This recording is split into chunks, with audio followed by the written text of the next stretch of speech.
This case presents 5 distinct legal issues worth analyzing in depth, each with significant implications for both the prosecution and the defense. How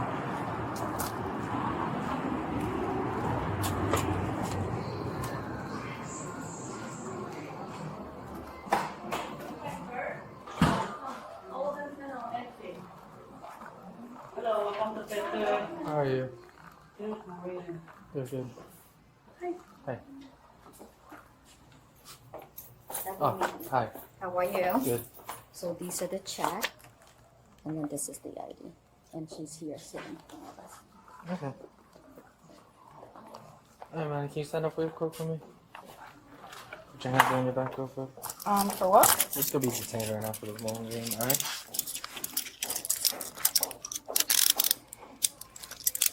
Not too tight?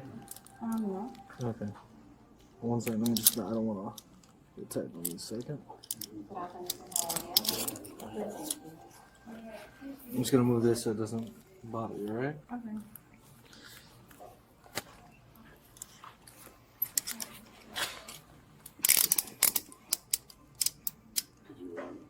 You didn't call it out yesterday. No, not yet. Alright, I'm gonna put you in the back of my car and then I'll talk to you inside, alright? Okay.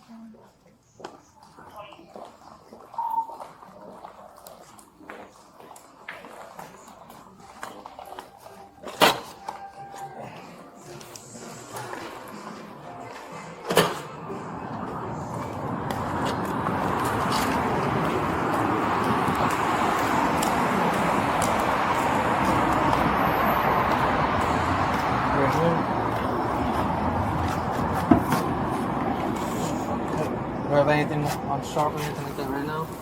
No, I'm wearing your dress. I know, I just gotta. My bad. No, you. No, I know, Just you're have a just seat. doing your job.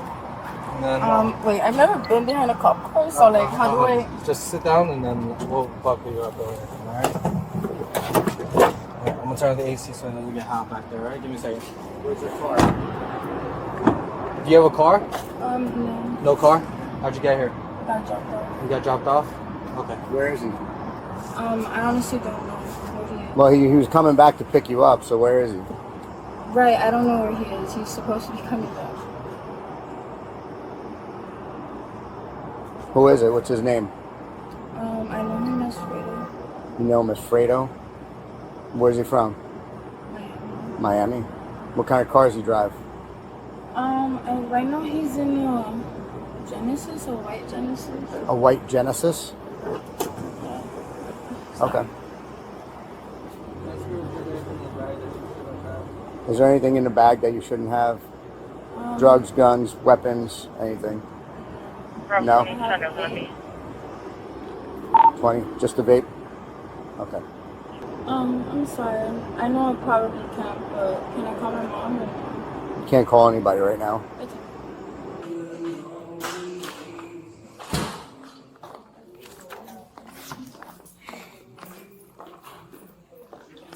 Okay. Sir, that's for you. Okay. Copy. Now I just need somebody to fill out this one statement. Yes, I will do. And can you have your ID as well, please? Sure.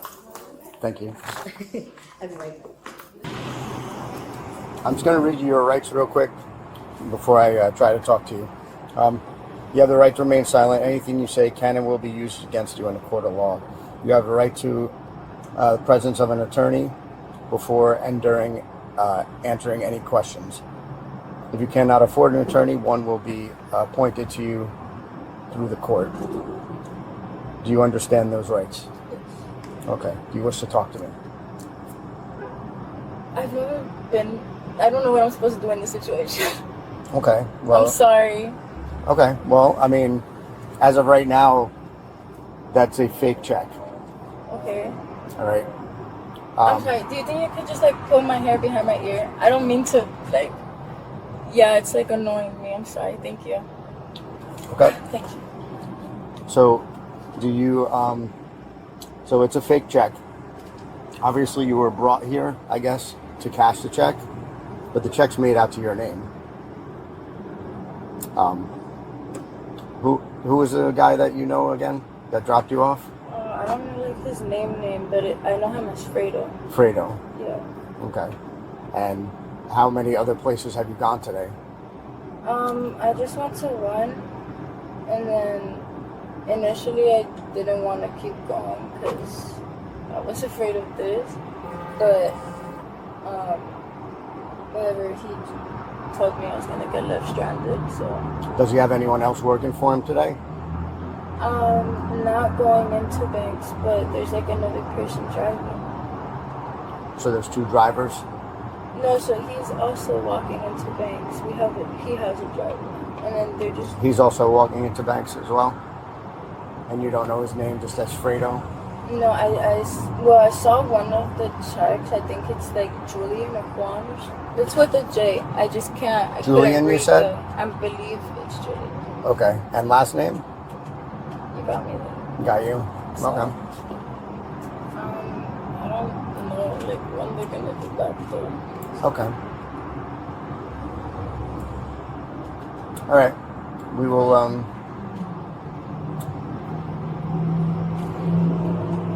we'll figure this out. All right. He's going to talk to you in a few minutes, okay? You have anything else you want to tell me? You from Hialeah? Okay. Yeah. All right. Give me a few minutes. Am I gonna, like, go to jail? You're getting arrested today, yeah. There's no way out of that one. I've never been arrested before. So I understand. I'm sorry, I'm just like, It's fine. I don't really know how to show emotion and stuff. I'm just kind of trying to process everything together. No. Okay. It's fine. I'll be right back. Let's go with that. Oh, that's the one from earlier. Okay. The first and most consequential issue is Miranda. The officer delivered a textbook warning under Miranda versus Arizona, the 1966 Supreme Court decision, requiring a custodial suspect to be advised of the right to silence and the right to counsel before interrogation. However, when asked whether she wished to speak, the subject responded with an equivocal statement expressing confusion. Under Davis versus United States, decided in 1994, an ambiguous response does not obligate an officer to stop questioning. But Florida appellate courts have repeatedly held that clarifying an equivocal response is best practice. Every admission made after that moment is vulnerable to a motion to suppress.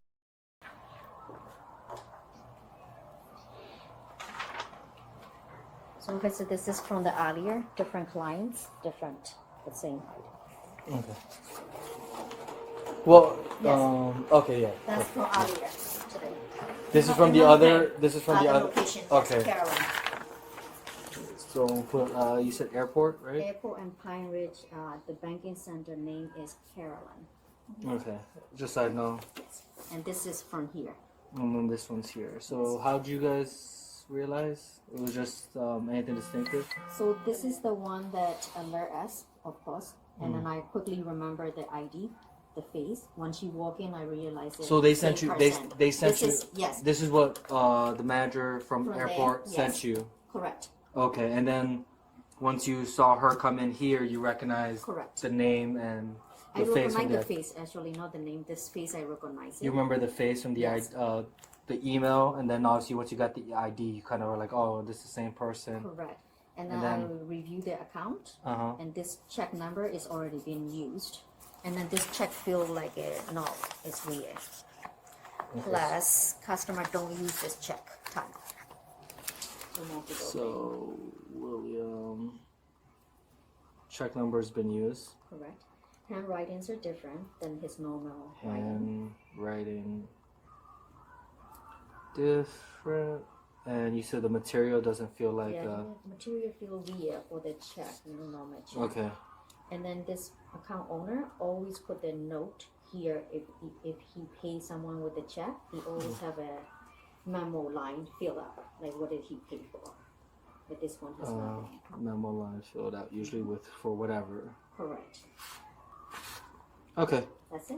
and that's pretty much it. So Yes. this is the email you received. This is the attachment. Yes. You want me to take it together for you? No, I You got good? it. Yeah, because it's only these two, and then obviously the check. Yes. I have her ID. Do you need a photocopy of this I or do. anything? You copied it? Yes. Okay.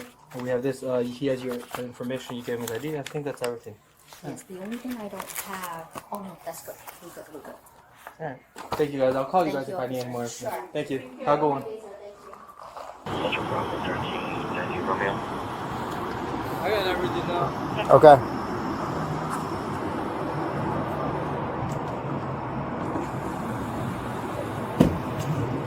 Anything else for me? No, I think I got everything. Just sir, can you keep that in the wallet if you could reach?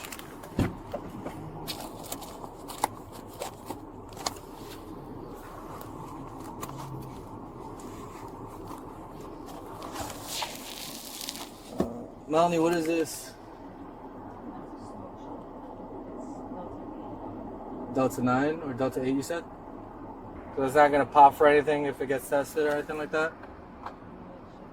Okay. Delta 8, so Yeah. that's I'll test THC it. in it. I'll test it at the station. Alright, well, like the officer said, pretty much you're gonna be arrested right now just because of the check. It's been used, it's fraudulent. So I'll be taking you down to the jail. From there you could contact whatever. But pretty much that's pretty much how the day's gonna go now. Alright? You'll be going with your belongings, so you don't have to worry. They'll receive your phone and wallet and your bag and all that. Pretty much good. Yep. I'll head to the station right after. Now, if you're gonna be there, I'll meet up with you. Yeah, I'll swing down there. Alright. Let me know if you need anything else. No, I think that should be everything. Alright. Alright, thanks, man. Sounds good. The second issue is the substantive charge itself. Uttering a forged instrument under Florida Statute 831.02. This is a third-degree felony punishable by up to 5 years in prison and a $5,000 fine. The crucial legal point is that the crime completes at the moment of presentation.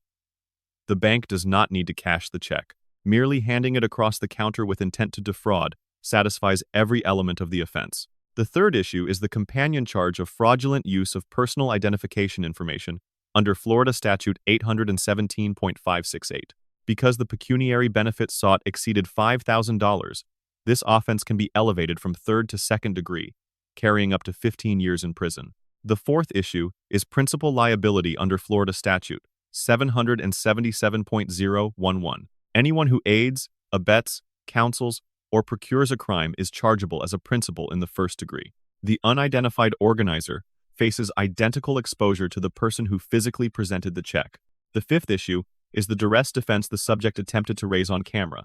Duress under Florida law requires an imminent threat of death or great bodily harm with no reasonable opportunity to escape. The threat of being left stranded in a parking lot is inconvenience, not imminent peril. This defense will not survive a motion in limine, though it may carry weight at sentencing as mitigation. Turning to the grades, the arresting officer earns an A- for professional conduct, marred only by his failure to clarify the Miranda response. The subject earns a D+ physically compliant, but legally catastrophic in her admissions. The bank staff earn an A+ for model fraud detection and chain of custody preservation. The unidentified organizer receives an F and an open investigation. The lesson here is twofold. For law enforcement, when a suspect's waiver response is ambiguous, pause and clarify. The 30 seconds it costs you protects years of prosecution work. For citizens, the only words that protect you during custodial interrogation are, "I want a lawyer."